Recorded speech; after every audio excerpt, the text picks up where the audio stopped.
Serena's POV moans, a pleasure-driven cry echoing in a secret room. I was with him, Derek, my mate. But these sounds weren't coming from me. He groaned from satisfaction. But I wasn't touching him either. No, his pleasure came from Cora, his prostitute wolf. And I was forced to watch them. I was bound to a chair in the corner, watching them mate. Every thrust, every pleasured gasp from Derek ached me. It was a violation, a reminder of my inability to do nothing except watch. I watched as Cora sucked him out, deep-throating him until she turned red. I watched how roughly Derek handled her, pulling and grabbing her hair like she was a still object. I was unable to bear the pain of watching my mate with Cora, so I squeezed my eyes shut. Suddenly, the sound ceased, replaced by a satisfied grunt from Derek. My heart raced as I scented Derek slowly approach me. He forcefully took me by the jaw and demanded that I open my eyes. Look at me, Omega. He sneered. I forced my eyes open, meeting his cold hazel gaze. He towered over me, wearing a cruel, amusing look on his face. Disrespectful were we? He snarled. I didn't answer. What was the point? Fueling his anger would only bring me more pain. He let out a humorless laugh before grabbing a whip coiled at his waist. This is what happens when you disrespect your alpha. He struck leather whip against my exposed back. I screamed, and he struck me again and again, until my vision was blurred by my own tears. Never. Close your eyes again, he yelled between each lash. No closing your fucking eyes, Omega. He yelled again. This time he lowered himself to my level.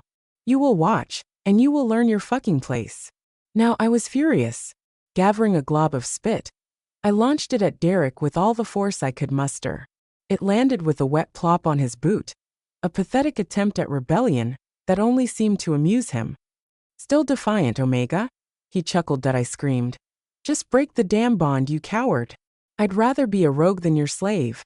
He took the whip once more and struck me hard against my already wounded back. Silence, Omega! Derek roared. Disobeying your mate is a crime punishable by worse than a few lashes. And I will not tolerate such thoughts, he added. You're nothing but a slave, and slaves don't get a fucking say. He wasn't entirely right, of course. Since I had only obtained my wolf form without completing the shift, I was relegated to an Omega. While other teenagers spent their days learning, socializing, living, I was here, chained to a life of servitude. But that didn't mean I had to accept my fate. Fortunately for me, Cora interrupted his field day. Now, Derek, Cora purred, her scarlet lips stretched into a smile. Is this how you treat your mate? She glanced at me, all battered up and broken. Derek scoffed.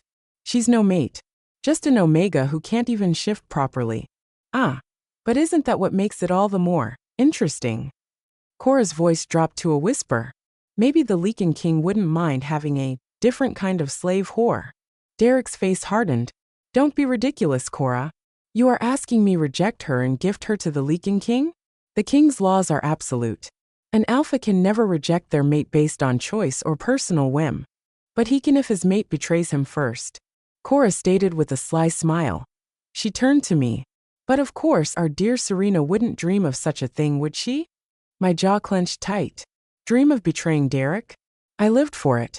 Every agonizing hour, every cruel blow, fueled my hatred for him. Cora then shrugged.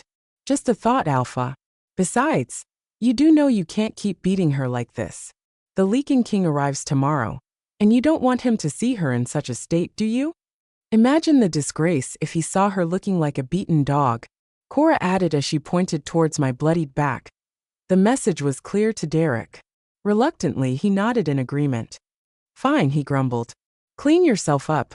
And also clean up the floors too, Omega. It reeks of cum. Tomorrow the king arrives. You wouldn't want to make a bad impression, now would you? He added. Cora burst out laughing, while Derek took her by the waist and led her out the door. The heavy slam of the door made me flinch. The room was a filthy mess. But as long as I survived another night, another test of Derek's cruelty, I was beyond grateful that I pushed myself off the cold stone floor, wincing at the ache in my back. There was a bucket of stagnant water and a rough rag in the corner. Those were the pathetic tools I was expected to use to erase the evidence of their intimacy. After hours of thorough cleaning, I took a deep breath. I limped out of the room and headed towards the building that was once my parents' home. Derek had ensured it was now a ruin. Yet, even in its ruined state, I still harbored deep affection for it. Stepping inside, I ran a hand across the dusty surface of a wooden table, memories flooding back. Here, I remember telling my parents about having a normal school life, a dream that had now been dashed the moment Derek took me in his pack. This was my parents' haven, a place of laughter and love before Derek ruined it. That I fell on my knees. Derek had stolen more than my freedom. He'd stolen my youth, my innocence. I won't die, mother, father, I whispered. I will live on. I will exact my revenge on those who have wronged me. This pack will rise again. I won't let you down. Tomorrow the Lycan King would arrive. The man who held absolute power over all werewolf packs. The man who I desperately hoped would be the key to my freedom. Exposing Derek's cruelty, his disregard for the laws, his abuse of power. It was a gamble, a risky move that could backfire. But it was my only chance. And as I stared into the faded eyes of my parents in a partly broken portrait, I was determined that I wouldn't beg. I wouldn't plead. I would stand tall, hold my head high, and expose the truth about this pack, this alpha, and the living nightmare they had forced upon me. Arden's POV training days with my beta Thorn usually excited me. My moves were laser sharp, and I'd always won every practice round. But today, my movements were sloppy, sluggish, and my focus was scattered. And because of that, it gave way for Thorn to land a blow on my arm, a feat that wouldn't have been possible on any other day. Thorn froze, his eyes widening in surprise. My king, I held up a hand, silencing him before he could launch into apologies. I was ashamed. Leave me, I said. Thorn hesitated for a moment, his brow furrowed in concern. Are you certain, Your Majesty? Perhaps you should. Alone, I repeated, my voice firmer this time. With a silent bow, Thorn turned to leave, leaving me alone on the training grounds. I headed for the bathroom. When I got there, I stripped off my sweat-drenched training clothes. My reflection in the mirror showed a man sculpted for power, broad shoulders, a chiseled jaw, dark hair. Yet beneath the facade of strength, anxiety had me on edge. The prophecy echoed in my mind.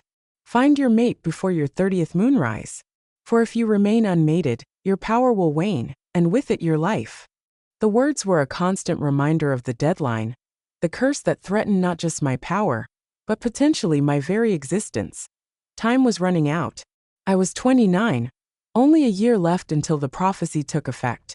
Annually, I inspected the major packs to increase my chances of finding a mate.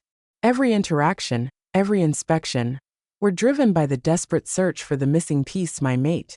Now, with time against me, finding my mate was highly imperative. A soft knock on the bathroom door startled me from my thoughts. Enter, I called out. The door creaked open, and a young Omega woman named Charlize entered. Her eyes widened at the sight of my bare chest. I could see desire within them before she quickly lowered her gaze. She held out a ceremonial robe, her voice barely a whisper. Your Majesty, I was instructed to help you prepare for the evening. I gave her a curt nod. What would you like to wear tonight, Your Majesty? She asked, her voice barely a whisper. I glanced at the various garments laid out. I wasn't interested. None of it mattered. Tonight was about finding a solution, not making a fashion statement. It doesn't matter, I replied curtly. Leave it on the bed, I instructed, my voice far from warmth. I could tell she was disappointed, but she quickly by it with forced smile.